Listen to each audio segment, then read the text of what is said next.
성경이 거듭 우리에게 확인시키는 바는 인간이라는 존재가, 그리고 그의 운명과 그의 의미와 내용이 하나님의 창조와 예수 그리스도로 말미암는 구속사건, 곧 십자가와 그의 부활을 통하여 우리가 생각하는 기대나 상상보다 비교할 수 없이 큰 것이라는 것을 증언합니다.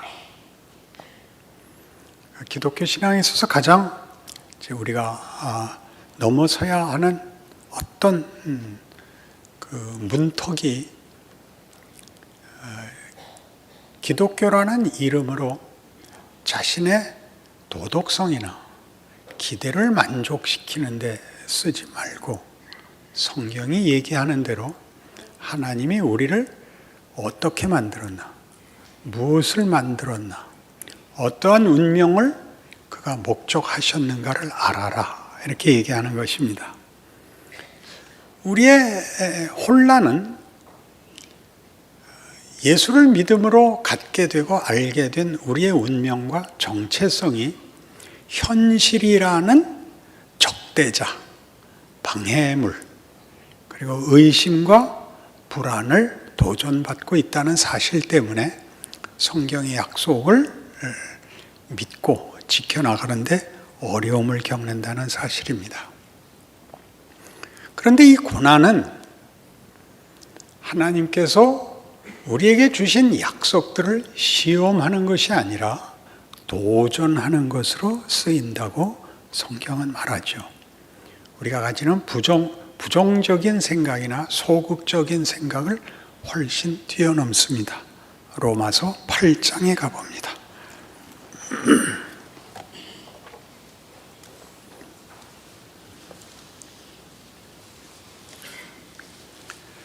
로마서 8장 18절입니다. 생각하건대 현재 고난은 장차 우리에게 나타날 영광과 비교할 수 없도다. 피조물이 고대하는 바는 하나님의 아들들이 나타나는 것이니 피조물이 허무한데 굴복하는 것은 자기 뜻이 아니요 오직 굴복하게 하시는 이로 말미암음이라. 그 바라는 것은 피조물도 썩어짐의 종노릇한 데서 해방되어 하나님의 자녀들의 영광의 자유에 이르는 것이니라. 피조물이 다 이제까지 함께 탄식하며 함께 고통을 겪고 있는 것을 우리가 아느니라. 그뿐 아니라 또한 우리 곧 성령의 처음 익은 열매를 받은 우리까지도 속으로 탄식하여 양자될 것, 곧 우리 몸의 속량을 기다리느니라. 우리가 소망으로 구원을 얻었음에 보이는 소망이 소망이 아니니 보이는 것을 누가 바라리요. 만일 우리가 보지 못하는 것을 바라면 참음으로 기다릴지니라. 고난과 고난으로 인한 탄식은 벌이라는 개념보다 더 크게 하나님께서 그 고난을 요구하고 계시고 영광으로 가는 과정이라고 성경이 즐겨 설명한다는 사실입니다. 하나님께서 우리의 죄에 대하여 벌을 했다, 이렇게 쉽게 복과 벌이라고 이분법으로 나누지 마시고 우리의 실패와 우리의 지은 죄와 우리가 자초한 재앙들을 가지고 하나님이 우리를 만드는 데 쓰신다라고 성경은 적극적으로 얘기하고 있습니다. 과거의 잘못을 지우는 것이 기독교 신앙이 아니고 그 잘못이 우리에게 역전이 되어 기적을 이룬다고 얘기하는 것이 성경입니다. 만만치 않은 이야기지요. 우리는 잘잘못에 잡혀 있지만 성경은 그 모든 것을 오늘 이 8장 28절에서는 이렇게 소개하죠.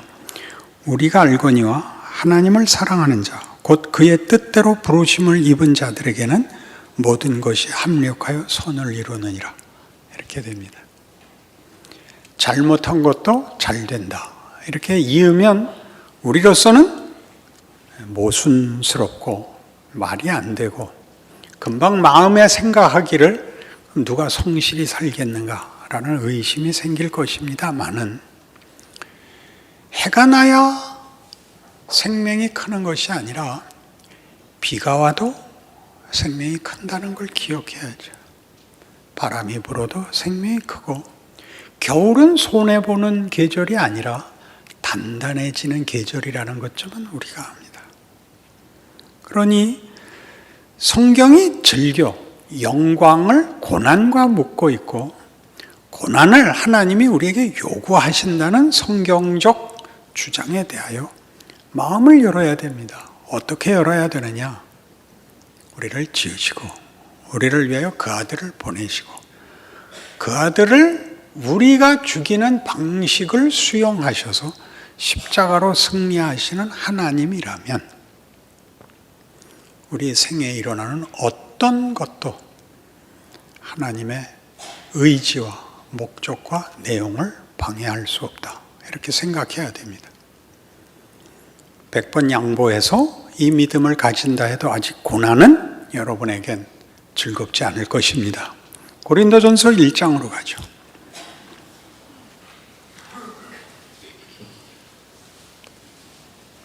18절 이하의 말씀을 봅니다. 십자가의 도가 멸망하는 자들에게는 미련한 것이요 구원을 받는 우리에게는 하나님의 능력이라. 기록된 바 내가 지혜 있는 자들의 지혜를 멸하고 총명한 자들의 총명을 폐하리라 하였으니, 지혜 있는 자가 어디 있느냐? 선비가 어디 있느냐? 이 세대의 변론가가 어디 있느냐? 하나님께서 이 세상의 지혜를 미련하게 하신 것이 아니냐? 하나님의 지혜에 있어서는 이 세상이 자기의 지혜로 하나님을 알지 못하므로 하나님께서 전도에 미련한 것으로 믿는 자들을 구원하시기를 기뻐하셨도다. 유대인은 표적을 구하고 헬라인은 지혜를 찾으나 우리는 십자가에 못 박힌 그리스도를 전하니 유대인에게는 거리끼는 것이요 이방인에게는 미련한 것이로되 오직 부르심을 받은 자들에게는 유대인이나 헬라인이나 그리스도는 하나님의 능력이요 하나님의 지혜니라. 우리는 이 단어와 개념을 바꾸는 수밖에 없습니다. 십자가는 하나님의 능력, 하나님의 지혜, 최선의 방책입니다. 제일 좋은 것입니다. 고난이 없으면 우리는 실력 있는 사람이 되지 않습니다. 하나님께서 이 세상을 형통하고 편안하게 만들었으면 사람은 사람다워지지 않았을 것이다, 이렇게 제가 인용한 적이 있습니다. 사람이 고난을 당하면 깊어지는 법이요, 짐이 많으면 책임이 생기는 법입니다. 그것이 인간의 가치 아닌가요? 아무 책임도 아무 생각도 없는 게 문제 아닌가요? 여러분이 고통으로 느끼는 것들이 실제로는 우리를 만들어내는 가장 중요한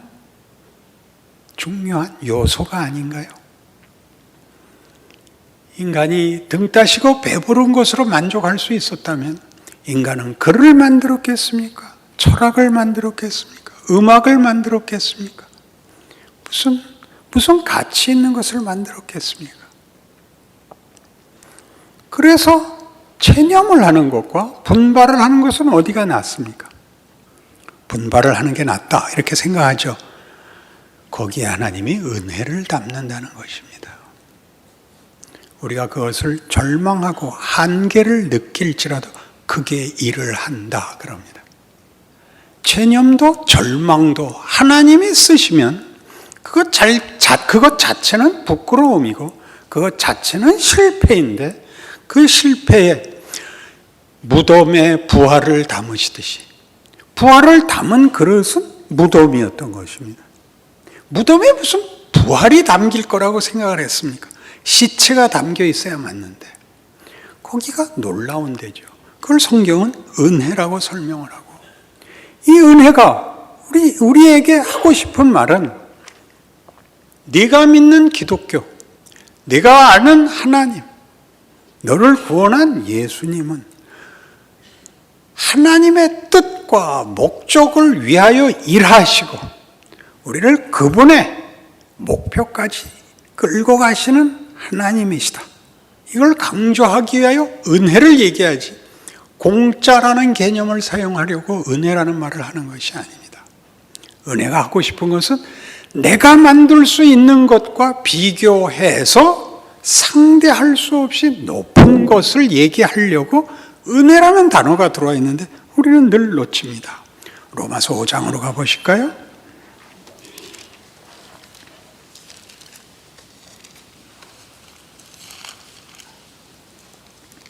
로마서 5장 15절. 그러나 이 은사는 그 범죄와 같지 아니하니 곧 한 사람의 범죄를 인하여 많은 사람이 죽었은즉 더욱 하나님의 은혜와 또한 한 사람 예수 그리스도의 은혜로 말미암은 선물은 많은 사람에게 넘쳤느니라. 아담에게 일어난 것 일이 그 후손들에게 그대로 영향을 미쳐 사망이 왕노릇하게 했다면 예수로 말미암는 은혜, 부활은 그 후손들에게 영생과 영광을 줄 것이 확실하다. 이렇게 얘기하는 부분입니다.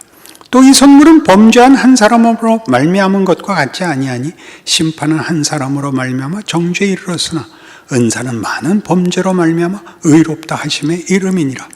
많은 범죄에도 불구하고 넉넉히 풍성히 승리를 주는 것이 되었느니라 하죠. 그런즉 한 범죄로 많은 사람이 정죄에 이른 것 같이 한 의로운 행위로 말미암아 많은 사람이 의롭다 하심을 받아 생명에 이르렀느니라. 한 사람이 순종하지 아니함으로 많은 사람이 죄인 된 것 같이 한 사람이 순종하심으로 많은 사람이 의인이 되리라. 율법이 들어온 것은 범죄를 더하게 하려 함이라.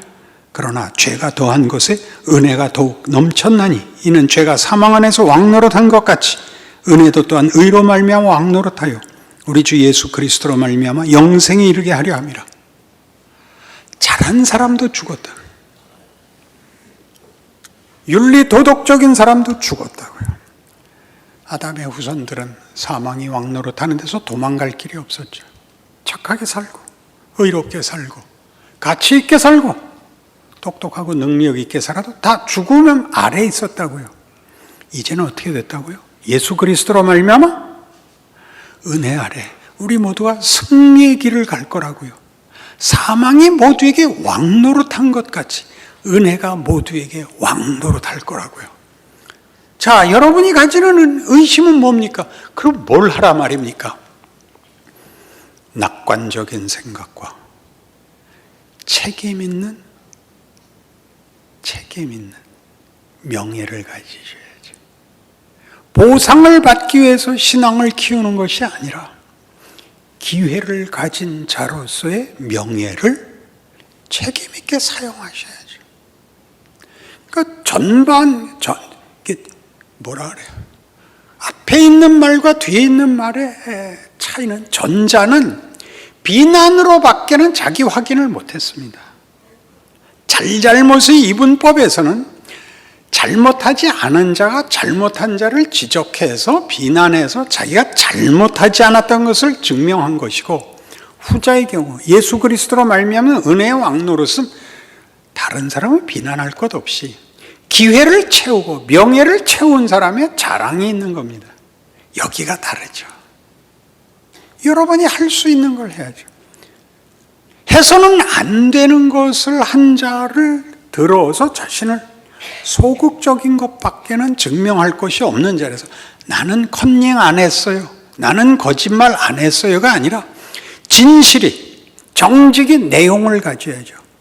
정직이 부정직의 반대어에 불과하지 말고 정직으로 갈 수 있는 데를 마음껏 만들어야 됩니다. 그것이 기독교죠. 은혜가 왕노릇하는 자리입니다. 은혜는 성경이 얘기하는 것 같이 영광으로 우리를 데려가기 위하여 하나님께서 베푸신 능력이며, 그 능력이 능력으로서 온전한 결과를 갖기 위하여 택한 방법이 하나님의 지혜가 고난입니다. 우리에게 뭘 시험할까요? 고난이 우리의 가치를 시험하는 것입니다. 학교 다닐 때 시험을 보는 이유는 석차를 따지기 위해서가 아니라 학생들 입장에서는 본인이 공부를 잘하고 있다고 생각하지만 어디가 허점이 있는가를 확인시키고, 선생님들께는 자기가 열심히 가르쳤지만 학생들은 어디에서 이해가 부족한가를 확인시키는 좋은 방법이었는데 다만 석차가 되고 말곤 하죠. 마찬가지입니다. 환란이 오면 우리는 비로소 내가 환란을 이길 만한 실력이 있는가, 근거가 무엇인가, 기회가 있는가를 확인하게 됩니다. 그걸 우리는 의지의 싸움으로 돌려버리는 바람에 다음엔 지지 않겠어라는 모호한 결심과 각오를 되뇌이면서 실제로는 훈련이 되지 않고 실제로는 실력이 늘질 않습니다. 소극적이고 부정적인 방법에 붙잡혀 있기 때문입니다. 잘하자는 그냥 구호에 불과합니다. 잘할 기회가 많습니다. 하루에도 수십 번씩 기회가 옵니다. 좋은 말하고 좋은 얼굴하고 좋은 눈빛 가지는 거 말입니다. 죽음이 끝이 아닌 부활 생명을 가진 자, 영광과 은혜의 운명을 가진 자로서의 넉넉함이 우리 인생을 위협하는 사망과 폭력 아래에 있는 공포와 의심과 원망을 벗어난 증인으로 여러분을 세워야 하지 않을 겁니까? 그것이 성경이 하는 얘기입니다. 여기가 우리에게는 될 것 같이 잘 안 되는 가장 힘든 자리인데 그렇게 하고 싶은데 해보면 하지 못하고 지난 날들이 벌써 60년이 넘었습니다. 어떻게 해야 되는가? 어떤 식으로 우리가 이 약속과 이 기회와 하나님의 일하심을 함께 묶을 수 있을까? 성경에 중요한 예가 하나 나옵니다. 마가복음 9장.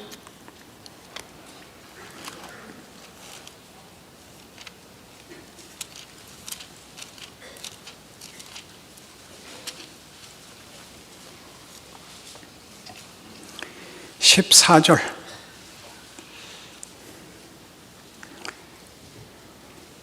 예수님과 세 제자가 변화산에 올라갔다 내려와 보니, 이제 앞부분입니다. 이에 그들이 제자들에게 와서 보니 큰 무리가 그들을 둘러싸고 서기관들이 그들과 더불어 변론하고 있더라. 온 무리가 곧 예수를 보고 매우 놀라며 달려와 문안하거늘 예수께서 물으시되 너희가 무엇을 그들과 변론하느냐?